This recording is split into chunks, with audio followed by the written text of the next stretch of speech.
Look, we all remember the flying taxis and Milla in those orange straps, right? But nobody talks about the actor who literally collapsed inside an 80-pound alien suit. Or the fact that buried deep in this neon fever dream is a real-life heartbreak which is so brutal that it'll make you see the entire movie differently. And that's number 9, so you better stick around because that one's gonna mess you up.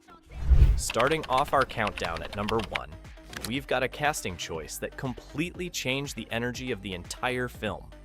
Before Bruce Willis signed on to play Corbin Dallas, the studio had a very different action hero in mind, Mel Gibson.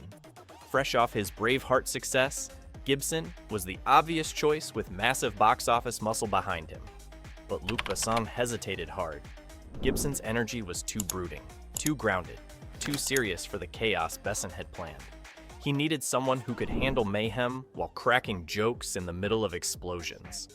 When Willis said yes, everything shifted.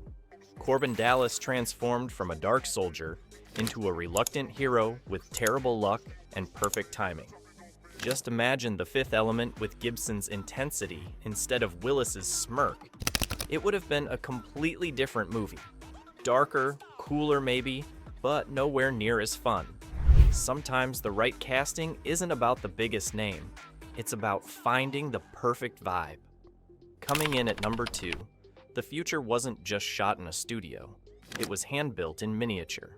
Those massive cityscapes with flying cars zipping through neon towers weren't entirely CGI like you'd assume. The production team actually constructed dozens of miniature models, handcrafting skyscrapers, tiny traffic lanes, and layered lighting for depth.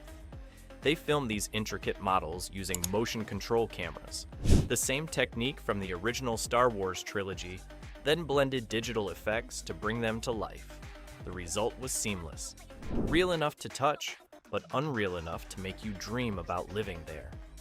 In a film completely obsessed with texture and visual chaos, the future was still built the old-fashioned way, by hand, with patience, and with an attention to detail that modern green screens just can't capture. That's why it still looks incredible nearly 30 years later. At number 3, things get mythological because those giant alien ships in the opening weren't just random sci-fi designs. Luc Besson wanted ancient spiritual roots underneath futuristic technology. So the Mondoshawan ships were deliberately built using Egyptian geometry. Rounded tops, thick bases, shapes pulled directly from temple carvings and sun worship iconography. The underlying concept was mind-bending. What if aliens didn't just build the pyramids? What if they were the pyramids, evolved and transformed? The film deliberately tied spiritual mythology to sci-fi spectacle, bridging humanity's ancient past with an incomprehensible future using nothing but visual symbolism. It's the kind of detail most viewers never consciously notice, but it adds layers of meaning to every frame. Even the spaceships in The Fifth Element carried secrets written in geometric code that connected civilizations across thousands of years. Number 4 brings us to a wardrobe that literally weighed down the chaos.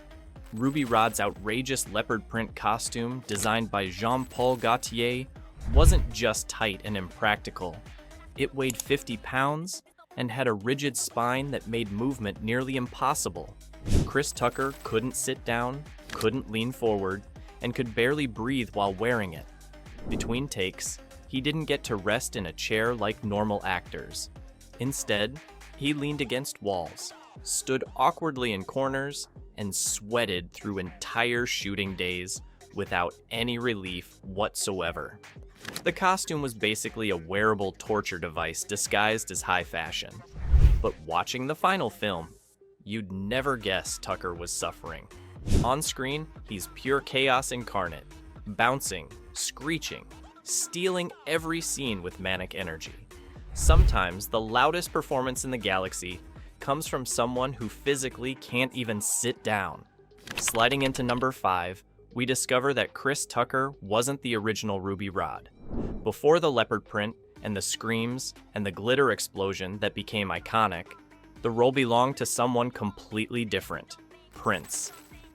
Luc Besson wanted him from the very beginning for his untouchable voice, energy, and gender-bending swagger.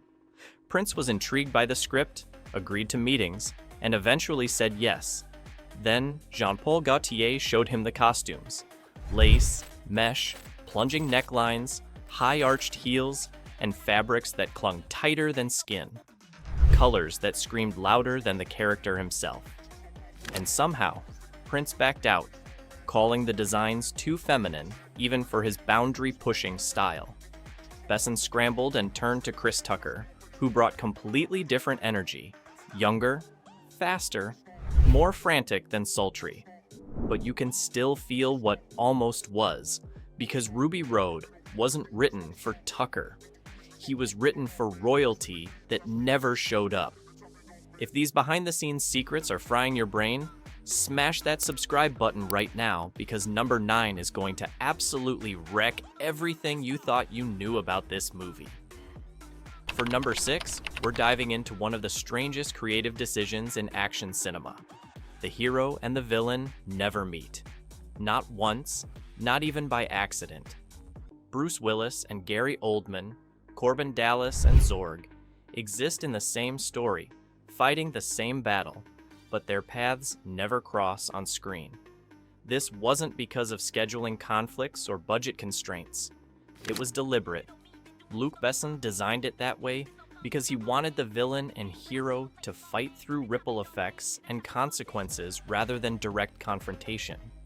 Their actions orbit each other, interfere with destinies, but never collide face to face.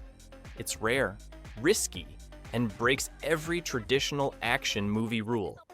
But somehow the tension builds anyway, and the story works without the expected final showdown. Sometimes your most dangerous enemy is someone who doesn't even know you exist. Lucky number 7 reveals that Gary Oldman didn't fight for this role. He did it as a favor and barely understood what he was signing up for. A few years earlier, Luc Besson had produced Oldman's passion project Nil by Mouth. So when Besson called asking him to be in The Fifth Element, Oldman said yes without even reading the script properly. He later admitted in interviews that he had absolutely no idea what the story was actually about.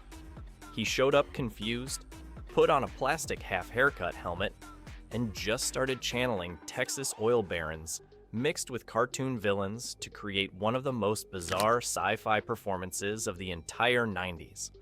The kicker? Oldman reportedly hated the finished movie. But fans absolutely loved every second of his unhinged energy. Sometimes the best performances come from actors who have no clue what they're doing, but commit completely anyway. Now we've reached number 8, and this is where things get genuinely dangerous.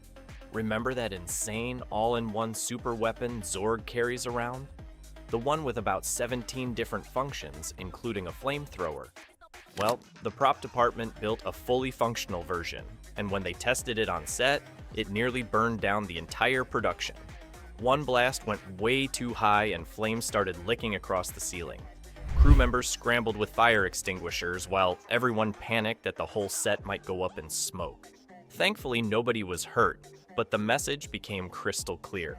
This movie wasn't playing it safe with anything. Even the weapons were genuinely dangerous, and that's exactly how Besson wanted it. The Fifth Element didn't fake the chaos, it lived inside it. Every explosion, every effect, every risk pushed boundaries in ways modern productions would never dare attempt.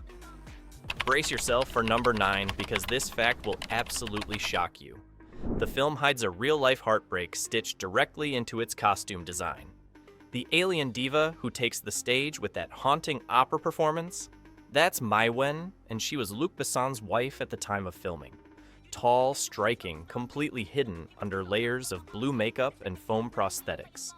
Besson cast his own wife as Diva Plavalaguna, the mysterious otherworldly figure whose voice literally unlocks the power to save the universe. On screen, she stunned audiences with ethereal presence and that impossible vocal performance. But behind the scenes, everything was quietly falling apart. As Besson directed the film, he started falling for someone else, Mila Jovovich. She was half Mai Wen's age, brand new to the industry, and completely transformative as Lilu. The connection started small with shared language lessons and late-night script work, but it grew fast. By the time filming wrapped, Besson had separated from his wife and was openly with Milla.